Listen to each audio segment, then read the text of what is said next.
Hey everyone, welcome back to the LS Academy. My name is Kanak and I am back with another video on ATP synthesis. So this is the last part of the cellular respiration series and मैं फिर यही कहूँगी कि इस video को देखने से पहले जो इस सीरीज़ की पिछली वीडियोस हैं आप पहले उन्हें देख लीजिए। तो पहली आ जाएगी ग्लाइकोलिसिस, उसके बाद आता है link reaction, then Krebs cycle and उसके बाद हमारी आ जाती है इलेक्ट्रॉन ट्रांसपोर्ट चेन। सो उन सभी वीडियोस का जो लिंक है मैं आप लोगों को डिस्क्रिप्शन बॉक्स में भी दे दूँगी as well as I button में भी दे दूँगी। सो आप लोग पहले वो वीडियोस देखिए एंड फिर इस वीडियो पर आइए। सो हम लोग इस वीडियो को अब स्टार्ट करते हैं। एटीपी सिंथेसिस जो है वो एक प्रोसेस है that is carried out by an enzyme called ATP synthase. ये एंजाइम जो है ये मेम्ब्रेन बाउंड एंजाइम है और इसका स्ट्रक्चर कैसा है पहले हम वो स्टडी करेंगे। सबसे पहले हम लोग एटीपी सिंथेस के स्ट्रक्चर की बात कर लेते हैं। इसमें दो पार्ट्स आते हैं F1 एंड F0, इसलिए एटीपी सिंथेस को हम F1 F0 स्ट्रक्चर भी कहते हैं। सो अगर हम लोग F0 की बात करें, F0 डिफरेंट डिफरेंट सब यूनिट से बना हुआ है। सो मेनली अगर F0 की बात की जाए तो F0 जो है वो A, B and C subunit से बना हुआ है। There are 2 subunits of B and there are 9 to 10 सब यूनिट्स ऑफ C। अगर मैं बी की बात करूँ तो ये जो blue coloured rod like structure जो दिख रहा है ये है हमारा बी। बी का मेन फंक्शन क्या है? ये हेल्प करता है in the attachment of F not या फिर association of F not with the, ये रहा हमारा इनर माइटोकॉन्ड्रियल मेम्ब्रेन। ठीक है।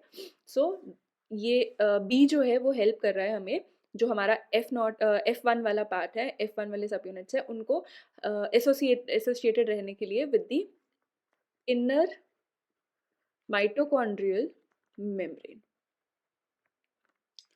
नाउ अगर सी की बात की जाए, सी जो है ये हेल्प करता है हमें प्रोटॉन का इम्पोर्ट करवाने में। ठीक है। सो एटीपी सिंथेसिस के दौरान मेनली क्या होता है, प्रोटॉन की एंट्री होती है इनसाइड द मैट्रिक्स। ठीक है, मैट्रिक्स के अंदर हमारे प्रोटॉन्स जो हैं वो मूव करेंगे।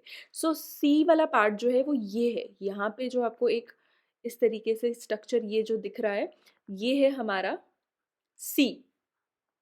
सो यहाँ से आप लोग देख सकते हैं, यहाँ पे एरो बना हुआ है एंड यहाँ पे एक प्रोटॉन है। सो सी जो है वो हेल्प करता है हमें प्रोटॉन की इम्पोर्ट करवाने में या प्रोटॉन को एंटर करवाने में inside the mitochondrial matrix. Now moving on to the subunits of F1। F1 में मेनली जो सब यूनिट्स हैं that is alpha, beta, gamma and epsilon. So alpha के 3 सब यूनिट्स, बीटा के 3 सब यूनिट्स, 1 सब यूनिट ऑफ गामा एंड 1 सब यूनिट ऑफ एप्सिलॉन। अल्फा की अगर मैं बात करूं, अल्फा जो है वो हेल्प करता है for to promote the beta activity. ठीक है, ये क्या करता है, ये बीटा की एक्टिविटी को प्रमोट करने में हेल्प करता है। अगर मैं बीटा की बात करूं, बीटा का जो मेन फंक्शन है वो क्या है, ये एक कैटालिटिक सब यूनिट है। ठीक है, ये क्या है, ये एक कैटालिटिक सब यूनिट है। सो मेन जो एटीपी सिंथेसिस का जो सारा काम है वो हमारा बीटा के जो 3 हमारे सब यूनिट्स हैं वहीं पर देखा जाएगा। अगर मैं गामा के स्ट्रक्चर की बात करूं तो ये rod like structure, this rod like structure is gamma. ठीक है, तो गामा क्या करता है, ये अल्फा एंड बीटा हेक्सामर्स को फिक्स्ड पोजीशन पे पकड़ के रखता है। अल्फा एंड बीटा हेक्सामर्स को, हेक्सामर्स कैसे हुए, 3 ये और ये 3 तो 6। सो अल्फा एंड बीटा हेक्सामर को ये एक फिक्स पोजीशन पे पकड़ के रखता है। ऑल्सो ये गामा जो है वो रोटेट करता है, इसका रोटेशन का क्या इम्पोर्टेंस है वो हम आगे देखेंगे। सो नेक्स्ट आता है हमारा एप्सिलॉन। ये क्या करता है, ये गामा एंड जो सी रिंग है, ठीक है, जो गामा है एंड सी रिंग है उसको अटैच करके रखता है, आपस में अटैच करके रखता है। सो ये डिफरेंट डिफरेंट सब यूनिट्स है हमारे दो पार्ट्स के, F0 एंड F1 के, एंड इनका इनका जो इम्पोर्टेंट फंक्शंस है वो हम लोगों ने अब डिस्कस कर लिया। अब हम मूव करेंगे towards the process of ATP synthesis. तो तो जैसा कि मैंने लास्ट वीडियो में डिस्कस किया था कि हमारे जो जब इलेक्ट्रॉन ट्रांसपोर्ट चेन चल रही होती है तो हमारा क्या होता है, जो प्रोटॉन्स होते हैं उनका एक्सपोर्ट किया जाता है या फिर उनको बाहर इजेक्ट कर दिया जाता है from the mitochondrial matrix, right, from the mitochondrial matrix to the intermembrane space. अब क्या हुआ है, जब प्रोटॉन कॉन्सेंट्रेशन जो है यहाँ पर है, ये है हमारा मैट्रिक्स वाला पार्ट एंड ये है हमारा इंटर मेम्ब्रेन स्पेस। सो इंटर मेम्ब्रेन स्पेस में जब प्रोटॉन्स को इजेक्ट किया जाता है तो कुछ टाइम के बाद देखा जाता है कि यहाँ प्रोटॉन का कॉन्सेंट्रेशन जो होता है हायर होता है as compared to the proton concentration in the matrix. इसकी वजह से यहाँ पर क्या हुआ, यहाँ पर बना हमारा कॉन्सेंट्रेशन ग्रेडियंट। क्यों? क्योंकि यहाँ पे concentration of proton is higher as compared to the matrix. अब क्या होगा, जब यहाँ पे कॉन्सेंट्रेशन ग्रेडियंट का फॉर्मेशन हुआ है तो क्या होगा, movement of protons will be from the higher concentration to the lower concentration, that is from the IMS to the matrix, right. And इसी मूवमेंट को कहा जाता है केमी ऑस्मोसिस। ठीक है, movement of the protons from the higher concentration to the low concentration, यहाँ पे केमियोऑस्मोसिस का प्रोसेस होगा एंड यही जो है इसी वजह से हमारा ATP का सिंथेसिस होगा। किस तरीके से होगा, अब क्या होगा, सबसे पहले आएगा हमारा एक प्रोटॉन, ठीक है, वो यहाँ पे आप ये देख सकते हैं एक इस तरीके टनल टाइप यहाँ पे है, ठीक है। यहाँ पर क्या होगा, यहाँ से एंट्री होगी हमारे प्रोटॉन की। प्रोटॉन की जैसी एंट्री होगी यहाँ पे जो हमारा C पार्ट है, ठीक है, ये जो F0 का C सब यूनिट है, C सब यूनिट के पास होता है हमारा aspartic acid which is a amino acid, ठीक है, एस्पार्टिक एसिड। एस्पार्टिक एसिड में क्या होगा, जैसे ही हमारा प्रोटॉन एंटर करेगा एस्पार्टिक एसिड के साथ ये बाइंड कर देगा, it will bind with the aspartic acid, ठीक है। एंड एस्पार्टिक एसिड पे बाइंड करने के बाद क्या होगा, ये घूमेगा, जो C सब यूनिट है ना, ये मतलब यहाँ पे पासिंग द पार्सल होगा, तो यहाँ पे ये घूमेगा, ये पूरा रोटेशन करेगा एंड रोटेट करके क्या होगा, यहाँ से दूसरी जगह से या दूसरे चैनल से ये बाहर आ जाएगा and it will enter inside the matrix, ठीक है। सो यहाँ पर क्या हो रहा था कि प्रोटॉन आया, एंटर किया, it will bind with aspartic acid, यहाँ पे पूरी रोटेशन होगी, हमारा जो C सब यूनिट है यहाँ पे पूरा रोटेट करेगा, पूरा घूमेगा एंड यहाँ पे दूसरे चैनल से यहीं से जो हमारा प्रोटॉन है it will B ejected inside the mitochondrial matrix, ठीक है। अब यहाँ पे जैसे ही प्रोटॉन एंटर करता है हमारे माइटोकॉन्ड्रियल मैट्रिक्स में, वहाँ पे हमारा जो बीटा सब यूनिट है, जो F1 का बीटा सब यूनिट है, यहाँ पे होते हैं कुछ कॉन्फॉर्मेशनल चेंजेस। सो वो कॉन्फॉर्मेशनल चेंजेस क्या हैं, अब हम वो देखेंगे। ना अगर हम लोग बीटा सब यूनिट की बात करें, बीटा सब यूनिट जो है, ठीक है, ये 3 कॉन्फॉर्मेशंस में प्रेजेंट हो सकता है, O, L and T. O is for open, L is for loose and T is for tight, right? Open, loose and tight, 3 conformation है हमारे बीटा सब यूनिट की। मैं ओपन की बात करूं, ओपन में क्या होगा, ADP एंड इनऑर्गेनिक फॉस्फेट वहां पे आके बाइंड करेंगे, ठीक है, there will be binding of ADP and inorganic phosphate. जैसे ही ADP एंड इनऑर्गेनिक फॉस्फेट आके बाइंड करेंगे ओपन स्टेट में, यहाँ पे होगी कॉन्फॉर्मेशनल चेंज एंड ये open state will be converted into loose state, ठीक है। ओपन स्टेट थी, ADP एंड इनऑर्गेनिक फॉस्फेट आए वहां पे, जैसे ही वो आए यहाँ पर क्या हुआ, ओपन स्टेट जो है वो लूज में चेंज हो गई, वहां पे ADP एंड PI वहां पे आके अब बाइंड कर गए हैं। नाउ यहाँ पर again there will be conformational change, तो यहाँ पे जब कन्फॉर्मेशनल होगा तो यहाँ पे लूज जो है वो टाइट में कन्वर्ट हो जाएगा। अगर टाइट में कन्वर्ट हो गया that means ADP and pi जो है वो आपस में रिएक्ट कर गए हैं एंड फाइनली इन्होंने एटीपी जो है वो बना दिया है।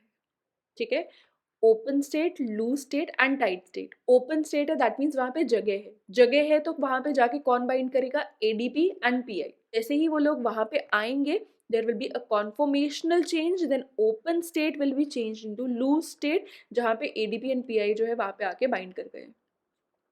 फिर कॉन्फॉर्मेशनल चेंज होगी, loose state will be converted into tight state.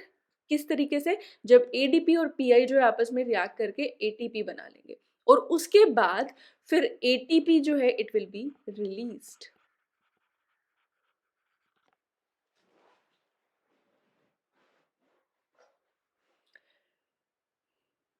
ठीक है, एंड ये जो कॉन्फॉर्मेशनल चेंज है ये पर हमारा प्रोटॉन, ठीक है, हमारे प्रोटॉन की एंट्री होती जाएगी और कॉन्फॉर्मेशनल चेंजेस होते जाएंगे। ठीक है, अब मैंने आपको बोला था कि जो सी है हमारा, जो सी सब यूनिट है, ठीक है, एफ नॉट का, ये क्या करता है, ये रोटेट करता है।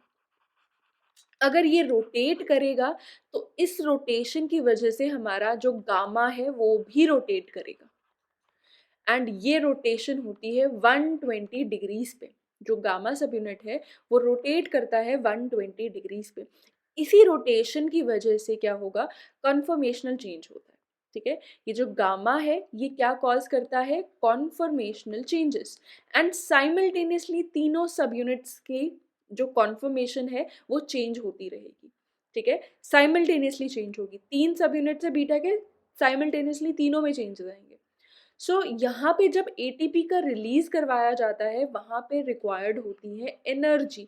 सो ये एनर्जी कहाँ पर से आ रही है, ये जो रोटेशन होता है, ठीक है, ये जो हमारा रोटेशन हो रहा है इसकी वजह से एनर्जी प्रोड्यूस होती है जो कि हेल्प करती है हमारे एटीपी को रिलीज करने में। ठीक है, सो एटीपी को रिलीज करने में जो एनर्जी लगती है वो रोटेशन की वजह से प्रोड्यूस होगी एंड इस वजह से क्या होगा, हमारा एटीपी का सिंथेसिस होगा। सो मैंने अभी आप लोगों को बोला कि हमारा जो बीटा है इसके तीन सब यूनिट्स हैं। ठीक है, तीन सब यूनिट्स हैं एंड तीन ही कॉन्फर्मेशंस हैं। ठीक है, तीन कॉन्फर्मेशंस कौन सी थी अभी हमने डिस्कस की, ओपन, लूज एंड टाइट। तीन सब यूनिट्स कौन कौन से, beta 1, beta 2 and beta 3। So simultaneously beta 1, beta 2 and beta 3 में कॉन्फॉर्मेशनल चेंजेस होंगे। किस तरीके से होंगे, फॉर एग्जाम्पल यहाँ पे मेरे पास है बीटा 1, यहाँ पे है मेरे पास बीटा 2 एंड यहाँ पे है मेरे पास बीटा 3। फॉर एग्जाम्पल बीटा 1 जो है ये ओपन स्टेट में है। ठीक है, ये ओपन स्टेट में है, तो अगर बीटा 1 ओपन होगी तो बीटा 2 जो है वो लूज स्टेट में होगी और अगर बीटा 2 लूज में है तो बीटा 3 जो है वो टाइट स्टेट में होगी। उसी तरीके से अगर बीटा 1 जो है वो लूज स्टेट में होगी तो बीटा 2 जो है वो टाइट में होगी and beta 3 will be open. Beta 1 अगर टाइट स्टेट में है, beta 2 will be in the open state and beta 3 will be in loose state. So ये है हमारे different beta subunits. This is beta 1, this is beta 2 and this is beta 3. Again this is beta 1, beta 2 and beta 3. Beta 1, beta 2 and beta 3. So अब क्या होगा, जब beta 1 जो है वो ओपन स्टेट में होगा दैट मीन्स यहाँ पे जो सबस्ट्रेट्स हैं that means ADP and pi जो है ये आके बाइंड कर सकते हैं एंड जैसे ही ये आएंगे एंड बाइंड करने की कोशिश करेंगे that means this beta 1 from the open state will be converted into loose state. ठीक है, एंड जो बीटा 2 था जो ऑलरेडी लूज स्टेट में था वो कन्वर्ट होगा हमारा टाइट स्टेट में। लूज स्टेट में मतलब ऑलरेडी सबस्ट्रेट यहाँ पे आके बाइंड कर चुके थे तो यहाँ पे रिएक्शन होगी एंड एटीपी का फॉर्मेशन होगा। So beta 2 will be converted into tight state and जो हमारा ऑलरेडी बीटा 3 टाइट स्टेट में था वो क्या होगा, it will be changed to open state, right. जो ऑलरेडी टाइट स्टेट में था ये ओपन स्टेट में आ जाएगा। क्यों? क्योंकि जो एटीपी यहाँ पे बन चुका था it will be released by the utilization of the energy. So ATP जो है जब ये रिलीज हो जाएगा तो यहाँ पे वापस एक जगह जो है वो खाली हो जाएगी, एंड दैट मीन्स अगर जगह खाली है तो दैट मीन्स सबस्ट्रेट आके वहाँ पे वापस से बाइंड कर सकते हैं। नाउ ये ओपन स्टेट है, तो अब अगर सबस्ट्रेट आता है एंड बाइंड करता है तो ये open state will be converted into loose state, right. And again जब यहाँ पे जो हमारा बीटा वन था जो लूज स्टेट में आ चुका था वहाँ पे चेंज होगा and it will be converted into tight state. And यहाँ पे जो हमारा बीटा टू था ये जो ऑलरेडी हमारा टाइट स्टेट में था ये कन्वर्ट हो जाएगा ओपन स्टेट में, क्योंकि यहाँ पे एटीपी बन चुका था तो एटीपी को रिलीज करवाना है। So now this beta two will be converted into tight state. So ये वही टेबल जो मैंने अभी आपको बताया था कि बीटा वन जो है वो ओपन से लूज में जाएगा, लूज से टाइट में जाएगा। साइमल्टेनियसली बीटा टू जो है वो लूज से टाइट में जाएगा, टाइट से ओपन में जाएगा, and simultaneously beta three tight से ओपन में जाएगा एंड ओपन से लूज में जाएगा। एंड ये जो कन्फर्मेशन चेंजेस हो रहे हैं एंड ऑब्वियसली यहाँ से ये यहाँ पे भी आएगा, टाइट से ओपन, ओपन से लूज एंड लूज से टाइट। सो ये जो कॉन्फॉर्मेशनल चेंजेस हो रहे हैं हर एक कॉन्फॉर्मेशन चेंज में हमारा एक प्रोटॉन इन्वॉल्व रहता है। सो one proton, then open to loose, again one proton, loose to tight, tight to open, one proton। ठीक है, एक प्रोटॉन आया ओपन से लूज में हुआ, लूज में टाइट से हुआ, टाइट से ओपन में हो गया। दूसरा प्रोटॉन आया लूज से टाइट में हुआ, बीटा टू टाइट से ओपन में हो गया एंड बीटा थ्री ओपन से लूज में हो गया। तीसरा प्रोटॉन आया टाइट से ओपन में गया, ओपन से लूज में गया एंड लूज से टाइट में गया। सो अगर मैं बात कर रही हूँ कि एक एटीपी के लिए यहाँ पे 3 प्रोटॉन्स का रिक्वायरमेंट है। ठीक है, तो एक एटीपी के लिए यहाँ पे 3 प्रोटॉन्स का रिक्वायरमेंट है, क्योंकि हर एक सब यूनिट में एटलीस्ट एक टाइट फॉर्म तो है ही है जो कि कन्वर्ट हो रही है ओपन फॉर्म में, जिसकी वजह से एटीपी का रिलीज हो रहा है। ठीक है, सो एक एटीपी के लिए हमें 3 प्रोटॉन्स का रिक्वायरमेंट रहता है। सो इन शॉर्ट अगर मैं इसकी बात करूं एटीपी सिंथेसिस के पूरे प्रोसेस की, तो क्या हो रहा है, प्रोटॉन्स का कॉन्सेंट्रेशन इंटर मेम्ब्रेन स्पेस में इंक्रीज कर जाता है एंड मैट्रिक्स में डिक्रीज कर जाएगा। इसकी वजह से क्या होगा, कॉन्सेंट्रेशन ग्रेडियंट का फॉर्मेशन होगा, जिसकी वजह से जो प्रोटॉन्स हैं उनका मूवमेंट होगा from higher concentration to lower concentration due to this process is called as chemiosmosis।